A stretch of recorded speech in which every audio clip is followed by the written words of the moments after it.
Good evening. Let's try it one more time. You help me out. Good evening. Perfect.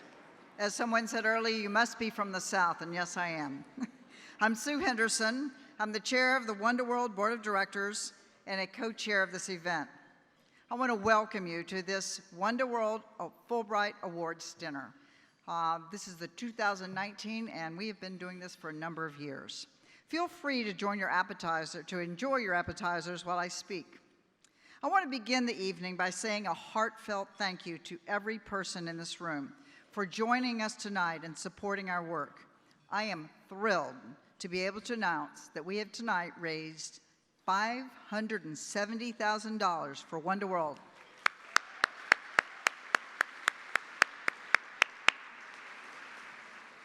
We have some fabulous honorees this year.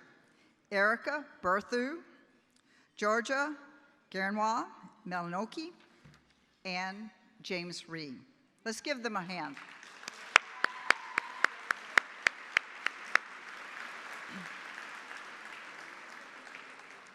We are very proud to be recognizing each of you tonight and so grateful for all the work that you've done to help raise support for Wonder World's mission among your friends and colleagues.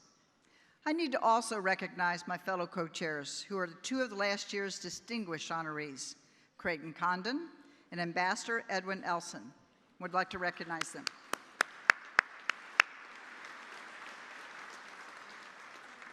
At Wonder World, we always say that our friends never leave us. And as proof of this, I'm proud to announce that we have 5 former honorees with us tonight. In addition to my co-chairs, we are joined by Miriam Asafa,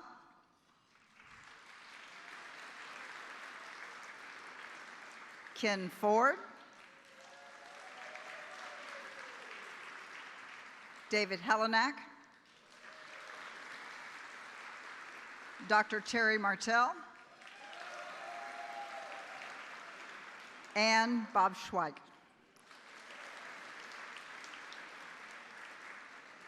I particularly want to thank our honorary co-chair, who has been the honorary co-chair for the past 22 years, Harriet Mayer Fulbright, a dear, dear friend.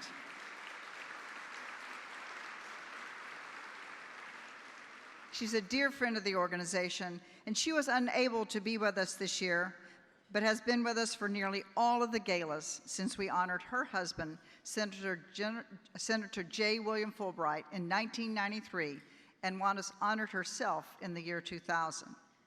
She did ask me to pass on a message to you, and that's this. Congratulations to this year's honorees, and good luck to all the Fulbright scholars in the room who will soon be returning to your homes. I hope your stay has changed the way you see the United States and the world. I have no doubt that Wonder World has been an essential part of your time here, as they have for so many scholars before you. I wish I could be here with you. Please enjoy the evening. I want to give a special recognition to Wonder World's more than 70 member colleges, universities, institutions in the tri-state area who are partners in our work. We are proud to have 116 representatives, academic institutions here with us tonight. Your support and involvement are central to our mission. In fact, this organization would not exist if a dedicated group of you had not founded it in over 40 years ago. Would you all take a moment and stand if you're affiliated with one of those institutions that's here tonight so we can give you a hand?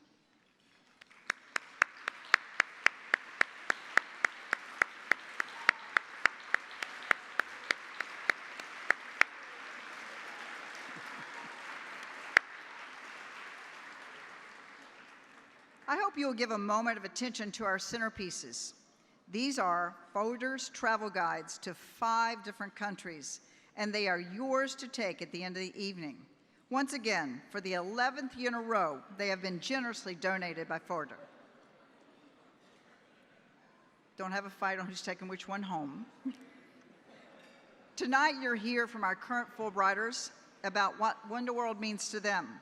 Their stories have one thing in common, and that is you. We depend on you, our friends and supporters to share your time and your experiences with our outstanding students from all over the world. This is citizen diplomacy, and it's at the heart of the Wonder World mission. So now, please direct your eyes to the screen to learn more about Wonder World. Arriving in New York, it's a very overwhelming place. The only thing I knew about New York is the Times Square and all the nice pubs and everything. But only after joining One to World, I started really connecting with the city.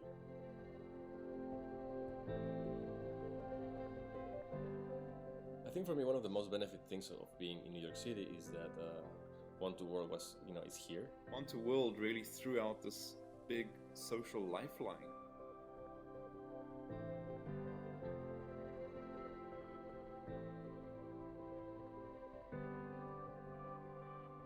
I wouldn't have met these amazing people that made my life better being away from my family. They became my second family here in the US. When there's an opportunity for you to bring others into your home and see where the connections are, and it just enriches everyone. I discovered that Americans, they are very hospitable and accepting of others. The knowledge that we share does not stop in these classrooms. The knowledge becomes viral, the knowledge becomes like a river. And it can create this very nice space of empathy and this bridge for communication. I didn't fly a 14-hour flight to hang out with people who are just like me. I think One to World was a sort of ambassador, in fact, of the United States for so many students all at once. After I joined One to World, it actually changed everything I believed. I have encountered and experienced things that I never would have without One to World. Most important of all is I see the world differently because of One to World. I, as a one person, got connected to the world, I guess, which is, I suppose, the entire point of this organization.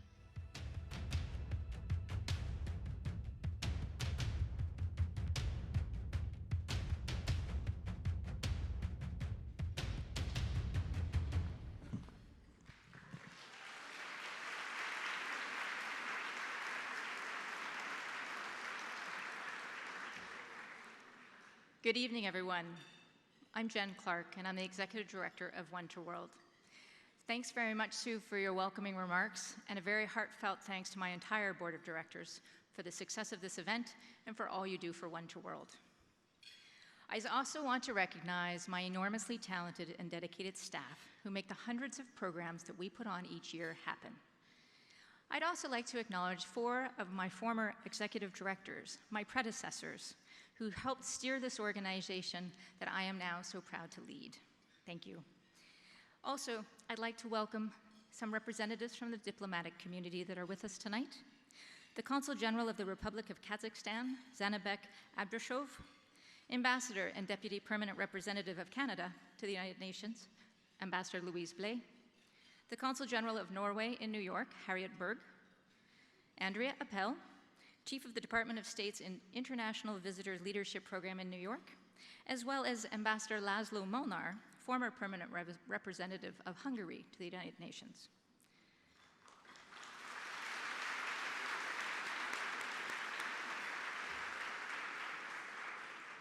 So I would like to begin with a tradition that we do here every year, so those of you who have been with us know what's about to come.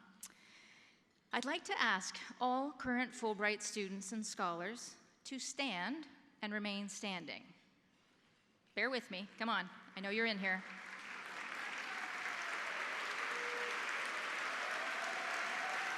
Please stay standing, if you will.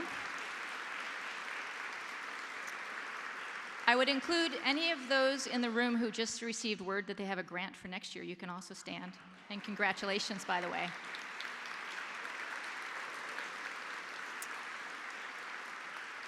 Take a break, just yes, bear with me. So, would all Fulbright alumni who are in the room now please stand and remain standing? That's you too, Georgia.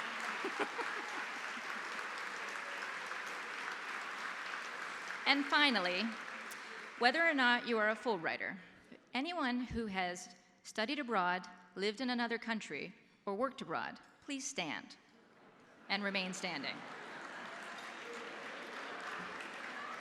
Right.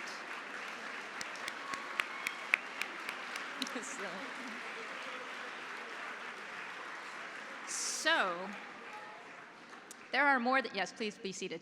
There are more than 50 countries represented in this room tonight. So, what a great bunch of internationalists we have with us tonight. Thank you very much. Please continue to enjoy your appetizers while I continue. As Sue said, we are proud to be honoring 3 amazing people tonight. Erica Bertu, James Ree, and Georgia Garanua Melanikiotu, each of whom has made a significant contribution to intercultural understanding and cooperation. It means so much to us that you have contributed your time, energy, and resources to help make this night such a success. Thank you. For over 40 years, One to World has been bringing together Americans with international students and scholars from around the globe that are here in the New York area studying each year, with the goal of developing meaningful and lasting relationships. We set up informal dinners inside local homes, bring students into New York's leading boardrooms, to our elite military academies, such as West Point, and into public school classrooms. Through these face-to-face conversations and shared personal experiences, these students and scholars act as unofficial ambassadors to American K-12 students, peers, professionals, and families, and vice versa. This was the express intent of Senator Fulbright when he founded his educational exchange program after World War II. He believed that creating a tipping point of people who had actually experienced other people's countries and cultures could prevent future conflicts. And he knew this couldn't just happen in the classroom. He included funding for organizations like One to World to make sure that scholars get off their campuses and make personal connections in the countries where they are studying. Tonight, we're here to celebrate Senator Fulbright's vision and the individuals who are bringing it to life every day. I must say that this has taken on a certain amount of urgency in recent years. As many of you here know very well, international educational exchange in the US is facing some challenges. The number of students coming here from abroad is decreasing as they face fears about personal safety and concerns that they may not be welcome. And as other countries become more inviting, the US is making it harder for students by enforcing stricter visa requirements and longer processing times. But we see the value of open educational borders every single day. We know international students enrich global fluency on their campuses, that they are a source of top talent for American and international companies, and that they contribute mightily to the economic health of the cities in which they reside. Restricting this exchange hurts our country's institutions of higher learning, our businesses, our economy, but perhaps most distressingly, our ability to know and understand each other. While the challenge is undoubtedly great, I will quote Senator Fulbright, who said, "It doesn't take many to make a difference." One to World believes in advocating for critical importance of educational exchange, and everyone who supports One to World can feel enormously proud to be part of the solution. So while we increase our advocacy on a larger stage, it is, of course, our core work, the programs of friendship and diplomacy that take place every day, that is the very heart of the Fulbright vision. I want to tell you a little bit more about One to World's Global Classroom program, which you heard referenced in the video. Global Classroom brings international scholars into New York area K through 12 classrooms to share their countries and cultures with the kids that need it the most.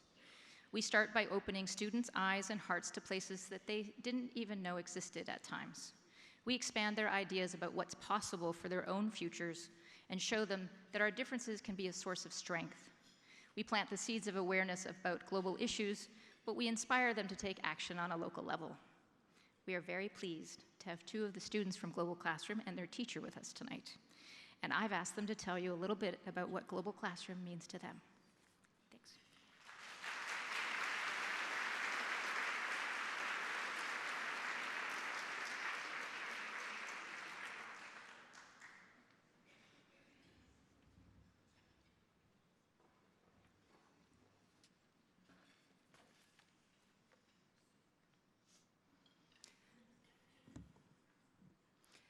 Good evening, everyone.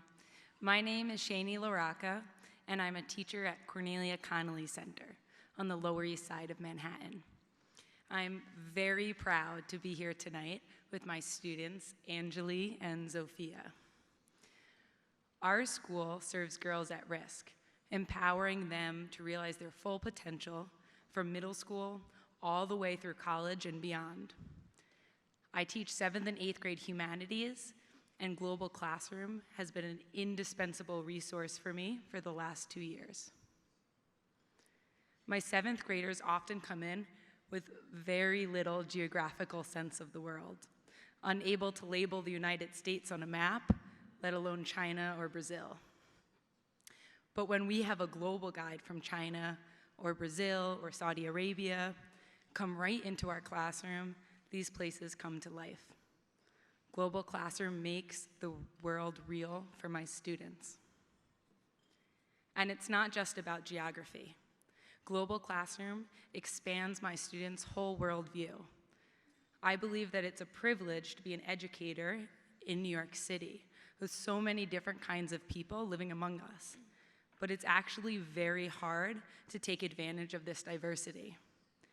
My students' communities are quite homogeneous, and they don't often have the chance to learn about people beyond the borders of their small neighborhoods. We don't have the budget for field trips, even to other parts of the city.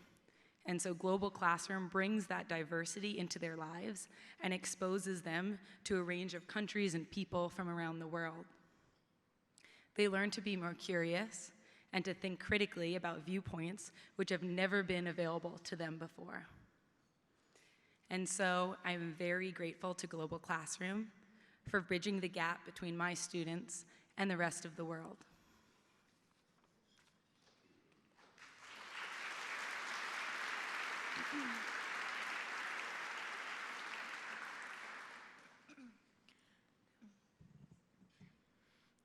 Hello, my name is Angeley Rodriguez.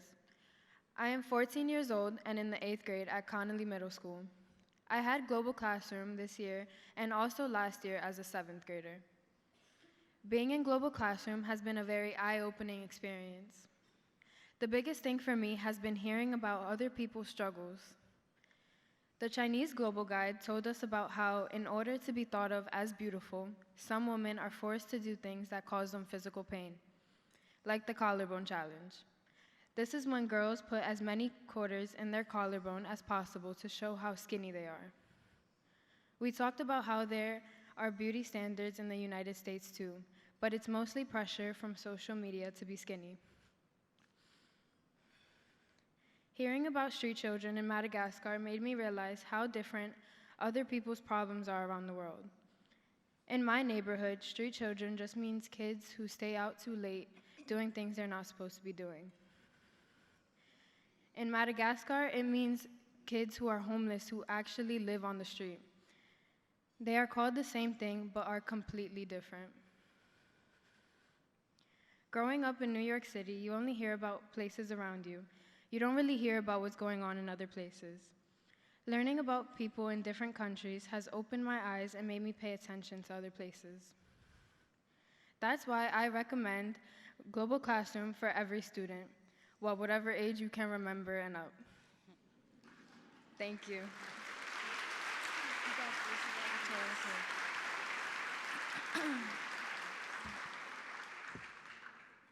My name is Zofya Mejia, and I am a 7th grader at Connolly Middle School. When I was younger, I didn't like school very much, but then in 5th grade, I started going to CCC, and it really changed me. The teachers supported me and showed me I could do new things, and I became more confident.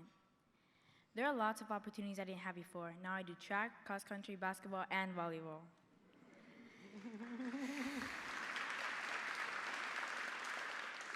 I also get to participate in Global Classroom because of this school. My favorite thing about Global Classroom is having the opportunity to meet new people who make a difference in the world. One of the places I really liked learning about was Finland. We talked about how the government really helps out everyone, and there's a lot of equality between women and men. The whole class was surprised to learn that women are treated equally there. I guess we were expecting to see more problems like we heard about in other parts of the world. At the end of Global Classroom, my class and I picked a project we were all passionate about. As female athletes, we learned about the pay gap between women and men in sports.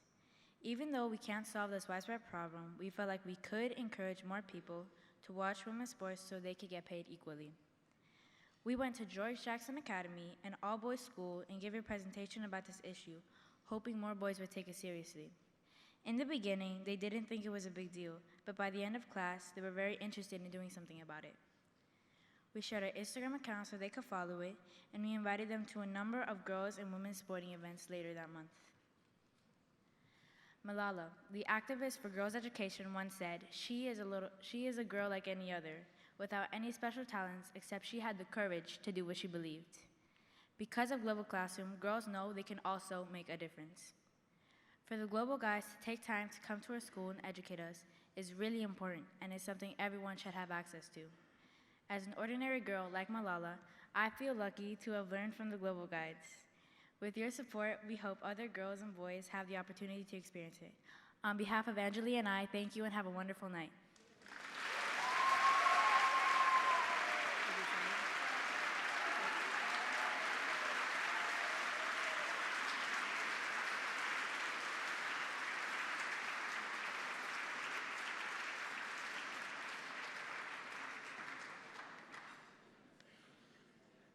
Thank you, Shanie and Angeley and Zofya. My wife is the superintendent of public schools in Atlanta, Georgia, so I live these stories every day, and these are remarkable young ladies that we just heard from. So I'm David Helenek, and you may wonder what I'm doing up here, just as I do. Part is to lighten up the mood a little bit and not be overwhelmed by the accomplishments of everybody else. Jen asked me to come and confront you with something. First, to thank you profusely for your generous donations in coming and joining us tonight. But secondly, to tell you you can do even more, and I'm going to get into some details. But you know, my view changed about how nervous I was about doing that tonight when I saw that some guy in Georgia is paying off all the debts of the students in Morehouse.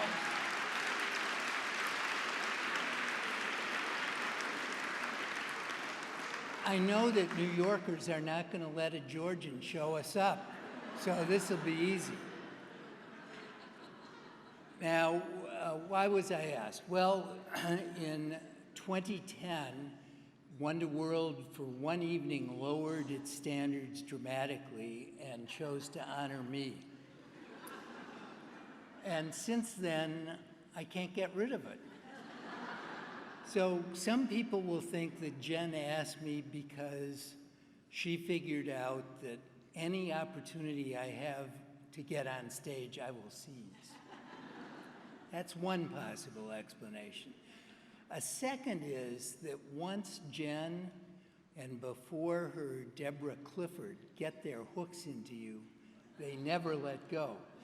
Now, this is not surprising in the case of Deborah, who grew up in Boston and therefore had lived through 86 years of people trying to catch up with the Yankees. But Jen is a Canadian, and as you know, the Canadian people are known for their self-deprecating sense of humor, with a great deal to be self-deprecating about. We'll hear a little bit more of that as I continue. But frankly, that is not why I agreed to do it. I did, and I do things every year to One for World because it is a magnificent organization with an incredible mission, which they discharge with the greatest quality and integrity every year. I have spent a lengthy career in which I had represented companies and clients on 6 different continents. And I learned a remarkable truth that somehow escapes most people, and that is people are just people. And it doesn't matter where they come from, it doesn't matter what they look like, it doesn't matter what language they speak. If you show them respect, you will be able to get to know them and find many common interests. And that is what One to World is all about, giving people from different parts of the world the opportunity to meet one another. And that is why I'm here tonight. It is my privilege to ask for your help to raise some funds for Global Classroom, which you heard about so movingly from our two young students just a moment ago. I went to a Global Classroom back in 2010 in Chinatown. It was a very moving experience. And by the way, there wasn't a single kid who knew where Canada was in that class. I just thought I'd mention that. But since that time, we all know how the world has changed, and that the need to understand each other and open ourselves up to different people and points of view has grown ever more important. The consequences of not doing so are dire, as we see evidence of this every day around the world. And there appear to be no Senator Fulbrights around who in 1946 gave a lasting, non-self-interested gift and treasure to America and the world about us. The Global Classroom is something that works, as you heard. But just because it works doesn't mean that many schools have the ability to pay for it. And that's why I mentioned at the beginning that I have a close connection to the public school systems, in this case in Atlanta and in others before that. I am told that 2 schools have lost the Global Classroom experience because of severe budget cuts and won't be able to do this year.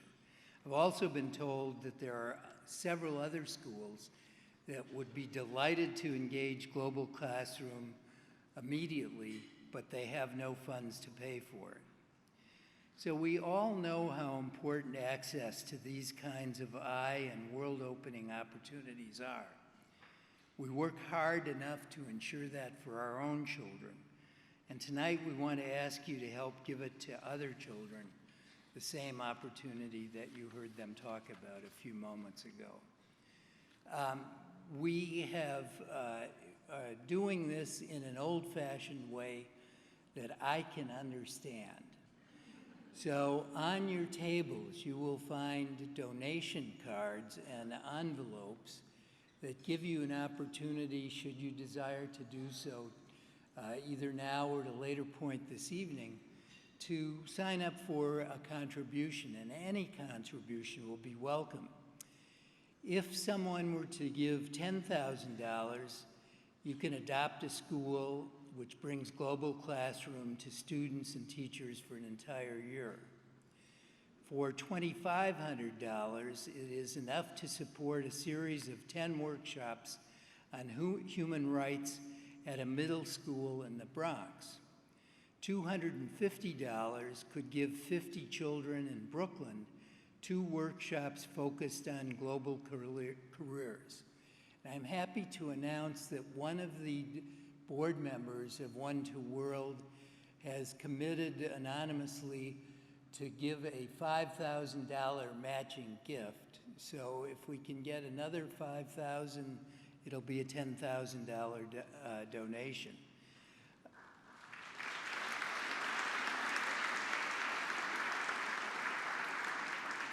And I've decided to make a gift designated to the Bronx in memory of Herman Wouk, who, as you know, died in the last few days at age 103.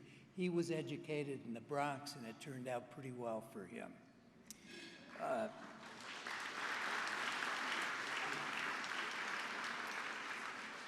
Now, I've also been entrusted to tell you that there is a sophisticated way that you can give tonight that I don't understand. There is something called QR, and on your tables there is a card for QR.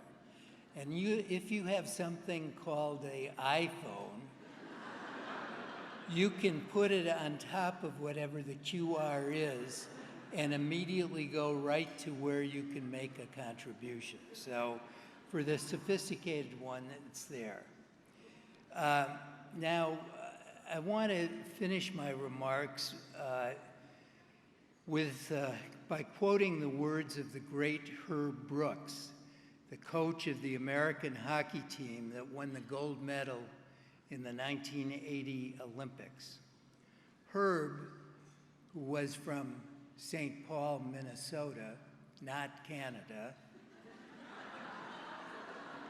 said to his team before they took the ice with the Soviets, who they beat when no one thought they could, "Great moments are born of great opportunity," and that's what you have here tonight. Please take advantage of it. Thank you very much, and enjoy your dinner. The honorees will be presented afterwards. Thank you.